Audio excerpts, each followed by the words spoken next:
Solo, a Star Wars story, is a movie that gives the audience a look into the past of one of their favorite characters from Star Wars, Han Solo. Even though it gets a lot of hate from those who absolutely hated The Last Jedi, I actually thought it was an excellent movie. Han's story has been kind of vague for the most part, other than him joining the Empire, leaving, winning the Falcon, meeting Chewie, and becoming a smuggler. This movie finally explains how he became the no-good, swindling smuggler we all know and love from the original trilogy. First, let's talk about the actor who portrayed Han in this film, Alden Ehrenreich. A lot of people say no one could play Han except for Harrison Ford. My childhood is ruined! They ruined the character! That is all completely wrong. Alden portrays Han Solo almost perfectly. He nails the voice. He has the same style when delivering his lines.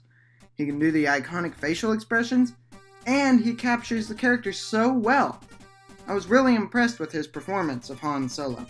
I was skeptical at first, like many fans, but Ehrenreich did an amazing job bringing this young version of Han to life. As for Lando, Donald Glover actually captures this character just as well as Alden captured that of Han. Again, he nails the voice, and he has the same swagger of the smooth-talking pirate we loved from the original trilogy. And with him playing a younger Lando, he still has a lot to learn about the world, just like Han. Lastly, I want to talk about Chewbacca. In the original trilogy, his lines were short, and he didn't have much to do for the most part. But in this movie, that all changes. Chewie has so much to do, he talks more, and he actually feels like a character instead of just Han's co-pilot.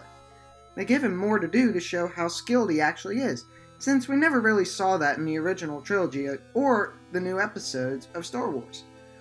I just wanted to hit the original characters, because most of the people in this movie were written just for this movie, and all the actors did a good job portraying the roles they were given. But I feel like the actors who already had established characters had a bit of a challenge, and they killed it. The story was absolutely amazing.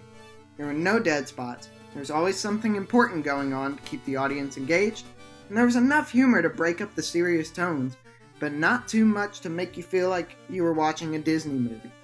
Also, there's a really big surprise for the audience. They brought back Darth Maul. If you haven't watched Clone Wars or Rebels, Darth Maul was resurrected, given robotic legs, and he runs the underground crime syndicate. In one episode, we see him fight Darth Sidious, but Sidious doesn't kill him because he has plans to use him. In Solo, Maul is played by Ray Park, who played him in The Phantom Menace, but voiced by Sam Witwer, who voiced him in the Clone Wars and Rebels, instead of Peter Serafinowicz, who voiced him in The Phantom Menace. By bringing Maul back, this opens the movies up to explore more of his story, more young Solo, and even the possibility of an Obi-Wan Kenobi movie. Overall, I give this movie a perfect 10 out of 10, and I hope we get more young Solo movies. Maybe a trilogy. Thanks for watching. Make sure to leave a like, subscribe, and leave a comment of what you thought of the movie if you've seen it already, and what you would like to see from Solo or Star Wars anthology movies in the future. Until next time, may the Force be with you.